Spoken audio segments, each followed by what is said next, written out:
meaning for right now, like the crowd outside Downing Street isn't chanting slogans anymore. They're roaring one word that's shaking the walls of number 10. Resign. And for the first time since taking office, Keir Starmer isn't smiling for the cameras. He's trapped behind those iron gates, watching the country he promised to fix turn on him with a fury no speechwriter can spin away. The night that was supposed to be calm has turned into chaos. Thousands have poured into the heart of London, their breath visible in the cold air, their voices louder than the sirens circling the square. What began as a small gathering of frustrated citizens has exploded into a sea of fury, banners waving, chants echoing, and one message cutting through everything: we've had enough. No political party logos, no paid organisers, just ordinary people who've decided that polite silence has gotten them nowhere. Inside number 10, sources say Starmer's crisis team is scrambling. Advisors pacing the floor, ministers whispering about optics, security tightening the perimeter. But optics don't matter when your people have stopped believing you, because outside those faces aren't strangers. They're nurses, bus drivers, pensioners, students, the very backbone of Britain. The same people who believed in his promises of stability and change are now demanding the one word he swore he'd never hear: resignation. Just 1 year ago, Starmer was the golden boy of British politics, the lawyer turned leader, the man who would bring reason back to Westminster. His posters promised calm after the storm, but calm never came. Prices soared, taxes rose, bills doubled, and excuses tripled. Every press conference brought new assurances, new frameworks, and that familiar phrase, it's necessary. But nothing feels necessary about watching your country freeze while ministers toast progress with champagne poured on expense cards. And now the cracks are too deep to hide. Social media is flooded with videos, crowds surrounding police lines, chants echoing through the night, cardboard signs reading, "You said stability, we got struggle." One viral clip shows a man in a construction vest yelling, "We kept this country running, and this is how you thank us." The comments underneath aren't political debates anymore. They're confessions of exhaustion. People aren't angry because of politics. They're angry because they're tired of surviving on empty promises. Even MPs can't ignore it. 2 Labour backbenchers have quietly deleted their proud to support Starmer posts. One aide was overheard muttering that the Prime Minister looks like a man cornered by his own words. Meanwhile, opposition benches are sharpening their blades not to debate policy, but to carve up what's left of his credibility. The whispers are growing. Is this the beginning of the end? What makes tonight so different is the emotion. It's not chaos, it's clarity. The people outside those gates aren't asking for explanations. They're demanding accountability. They're not waving party flags. They're waving unpaid bills.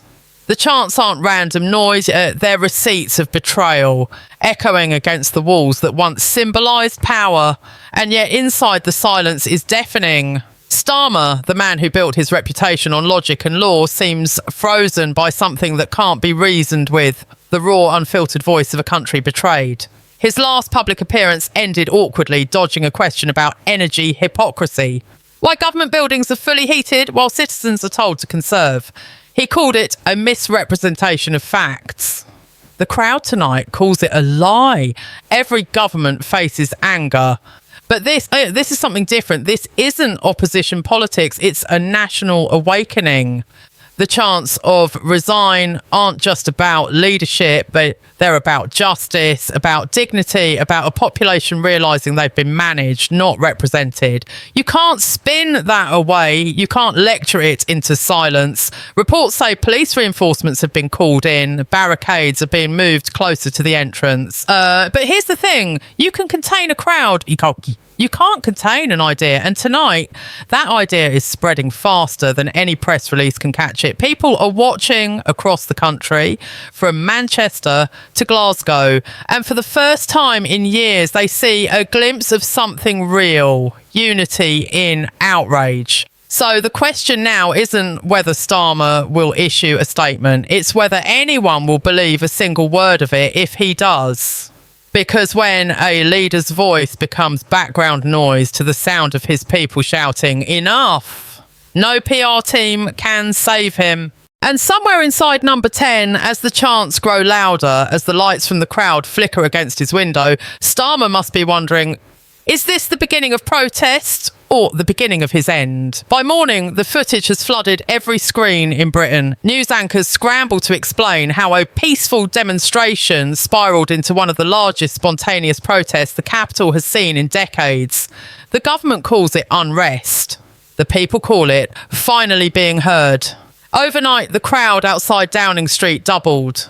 By sunrise, the chants had turned into a steady rhythm that pulsed through London's cold streets like a heartbeat of defiance. Resign, resign, echoed from Whitehall to Westminster Bridge. Each shout heavier than the last, carrying years of frustration that no press statement can wash away. Inside, the mood is frantic. Staffers who once projected confidence are now whispering about contingency plans, emergency addresses, and backdoor communications with the party's old guard. Reports leak that senior advisors have urged Starmer to show leadership by stepping out and speaking to the crowd. But the Prime Minister refuses. According to one insider, he believes it will blow over. That same phrase, it will blow over, has now become a meme across social media, mocked by the very voters who once cheered his calm demeanour. Because nothing is blowing over anymore, it's blowing up. Across the country, something deeper is stirring. In Manchester, nurses stand outside hospitals holding handwritten signs that read, "We treat your sick. Now treat us like humans."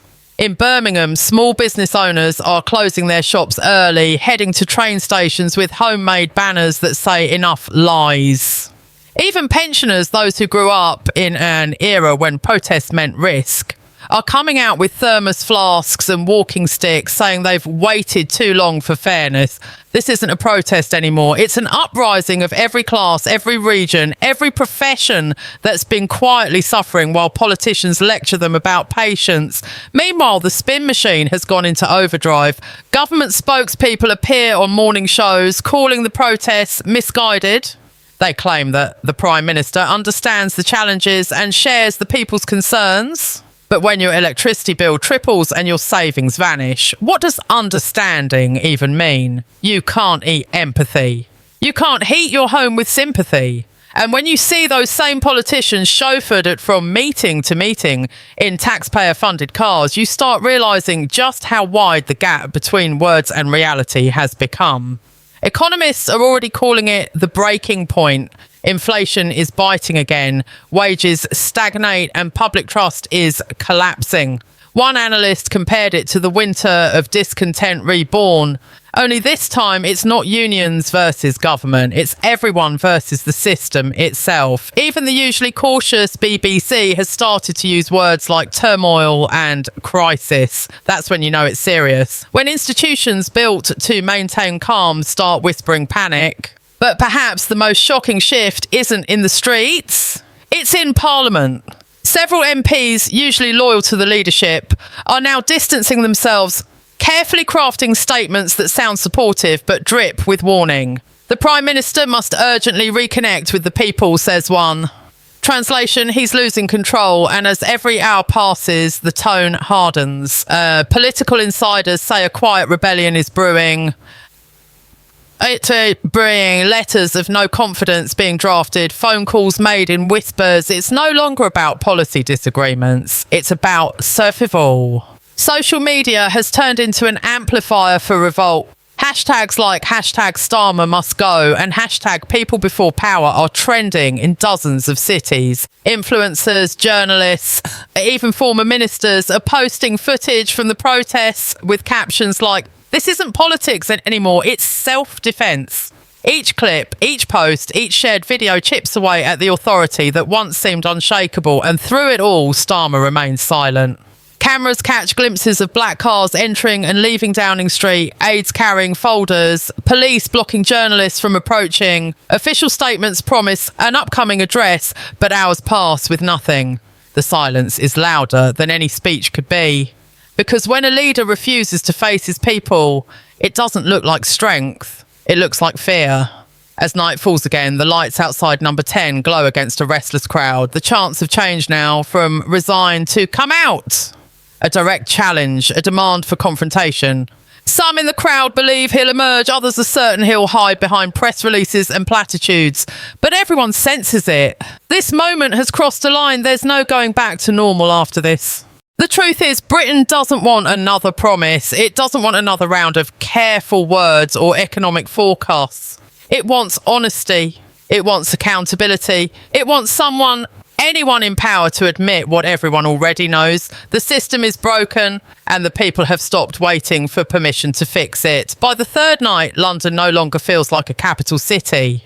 It feels like a pressure cooker. The streets around Whitehall are barricaded, helicopters circle low, and the glow of phone cameras lights up faces hardened by determination. The government calls it a security situation. The people call it a reckoning. What began as frustration has evolved into something far more dangerous for the establishment: unity. For once, the labels that divide Britain have vanished. Left or right, north or south, young or old, none of it matters now. The only thing people are talking about is truth, accountability, and a man behind a black door who refuses to open it. Inside number 10, that refusal has become its own scandal. Leaked reports reveal that advisors begged Starmer to address the nation on the first night, warning that silence would be interpreted as arrogance. But he dismissed them, insisting the public just needs reassurance. What he didn't understand is that reassurance only works when people still believe in you. And tonight, the crowd outside believes in something very different. That the man who promised to rebuild trust has become the symbol of everything broken. The tabloids smell blood. Front pages now read like obituaries for a collapsing government. Leadership in lockdown. Starmer's fortress Britain. The revolt of the freezing nation. Even papers that once praised his steady hand are turning. Political commentators are openly questioning whether he'll survive the week. Inside Parliament, the whispers have turned into plotting.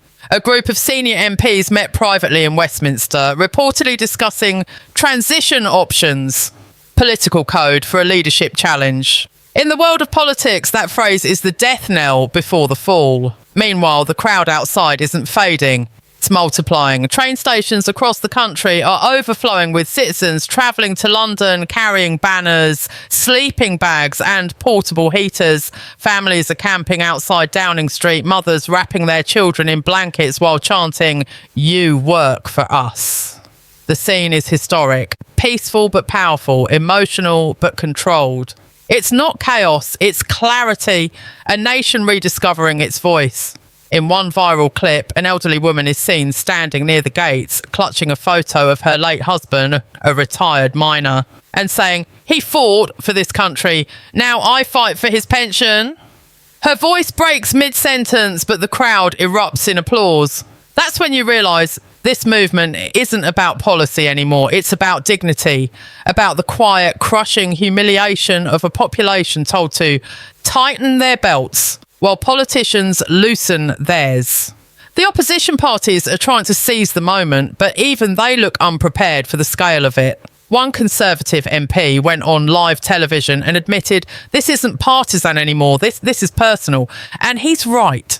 Every person out there has a story, a bill they couldn't pay, a business they lost, a meal they skipped so their kids could eat. And every story has one common thread. A government that preached empathy but delivered excuses. For decades, British politics has relied on the patience of its people, their politeness, their quiet endurance, their willingness to make do. But that politeness is gone. What's left is resolve, and that's what terrifies those behind the gates more than the chants or the cameras, the realisation that they've lost control, not of the message, but of the narrative itself. You can't spin a movement built on truth. You can't silence millions of voices that have finally realised they outnumber you. Inside the Prime Minister's residence, sources say the atmosphere is tense and brittle. Staff are working in shifts, some refusing to go home, others walking out entirely. The emergency phone line to the Home Office is lit up with requests for reinforcements. But more police won't fix this because this isn't a law and order issue. It's a legitimacy issue. The question echoing through the halls of power isn't how do we stop this anymore? It's how did we let it get this far? The economy continues to slide, markets open shaky, investors panic, and the pound dips slightly with every new headline. Foreign media are calling it Britain's boiling point. The US networks are running clips of chanting crowds under banners reading the People's March. European outlets are comparing it to the yellow vests, but this time it's not about fuel prices. It's about leadership, about the end of trust. And in the middle of it all, Starmer remains hidden. No appearance, no statement, no tweet. His social media pages are silent. His office releases only one line. The Prime Minister is monitoring the situation. Monitoring, the people outside are living it. That one word, monitoring, becomes the symbol of everything wrong with this government. Detached, distant, bureaucratic. As midnight approaches, the chants shift once again. No longer resign, no longer come out, but something colder, more final. We remember. It's not a demand anymore, it's a warning. The people aren't just calling for his resignation, they're writing his political obituary. By dawn, the streets of Westminster look like the aftermath of history being written in real time. Tents, banners and coffee cups line the pavements. People are still awake, their faces pale from the cold, but burning with conviction. The government can no longer pretend this is a fringe movement. What began as a protest has become a declaration, one that reads loud and clear. Britain will no longer be ruled by excuses. Overnight, the number of demonstrators swelled to tens of thousands. The chants have turned rhythmic, unified, almost ceremonial. We are not leaving. It isn't noise anymore. It's a heartbeat, one that matches the pulse of a country finally refusing to be ignored. Inside Downing Street, the situation has reached a breaking point. Reports from multiple insiders reveal sleepless meetings, frantic phone calls, and a Prime Minister who's starting to realise that power can vanish faster than applause. Advisors push for a televised address, but every draft sounds hollow. A patchwork of rehearsed empathy and recycled talking points. The problem isn't the words anymore, it's the voice saying them. Because when trust collapses, even truth sounds like manipulation. Starmer's face, once a symbol of calm authority, is now plastered across tabloids with headlines like "The Man Who Stopped Listening" and "Prime Minister in Hiding." The political machine that once shielded him is now quietly dismantling itself, piece by piece, as loyalty turns into self-preservation. In Parliament, the knives are out. Senior figures who only days ago defended him on camera are now speaking to journalists off record, describing a leadership vacuum. A group of MPs has reportedly gathered enough signatures to trigger an emergency vote of confidence. One cabinet minister has even resigned, citing a moral duty to stand with the people. It's the kind of slow motion implosion that doesn't make noise until it suddenly does. Because when one domino falls in Westminster, the rest follow faster than anyone expects. But outside, none of that political theatre matters. The crowd doesn't care about parliamentary procedure or internal briefings. They care about heating their homes, feeding their families, and reclaiming the dignity that politics took from them. Every chant, every banner, every tired face staring up at those black windows is saying the same thing. You promised us change. We got crisis. Even the police, visibly exhausted, are softening. Some officers have been seen removing their helmets, speaking quietly to protesters, even nodding in agreement. You can enforce order, but you can't enforce silence when truth stands right in front of you. As morning news spreads the images worldwide, pressure mounts from every direction. Foreign leaders issue cautious statements about internal matters. Analysts warn of economic instability, but beneath all the diplomatic phrasing lies one undeniable fact. Britain's people have broken their silence and no one knows how to put it back. The markets can recover, the headlines will fade, but the trust, that invisible contract between ruler and ruled, once shattered, cannot be rebuilt with spin. And finally, just before noon, something shifts. Curtains in number 10 part slightly. A silhouette appears. Tall, still, hesitant, the roar that follows is deafening. Cameras flash, drones buzz overhead, and for a moment, time stops. Is he finally going to speak? The tension is unbearable, but the door doesn't open, the curtains fall again. It's as if the Prime Minister peeked at the world outside and realised it's not the same one he was elected to lead. That single flicker of movement is enough to ignite another wave of fury. Chants rise higher, louder, relentless. Face us! Face us! The patience of the crowd breaks into something primal. The collective realisation that they no longer need permission to demand answers. Behind those doors, Starmer sits at a table piled with briefing papers, ignored phone calls and reports of collapsing approval ratings. One aide reportedly tells him, if you don't act now, they'll write your legacy for you. But perhaps it's already written. In the cold breath of the people outside, in the headlines, in the silence that has replaced his once calculated confidence. Because when leadership loses its connection to those it governs, it stops being leadership at all. It becomes isolation with a title. Across the country, ordinary citizens are watching the live stream. In living rooms, in pubs, in schools, people lean closer to their screens, waiting for the moment they can say, we saw it happen. It's no longer about whether Starmer resigns tonight or next week. It's about the realisation that something fundamental has shifted. Power is no longer a privilege held by the few, it's a voice reclaimed by the many, and as the clock strikes midday and the chants refuse to fade, a question hangs heavy over Westminster, one that will echo far beyond this moment.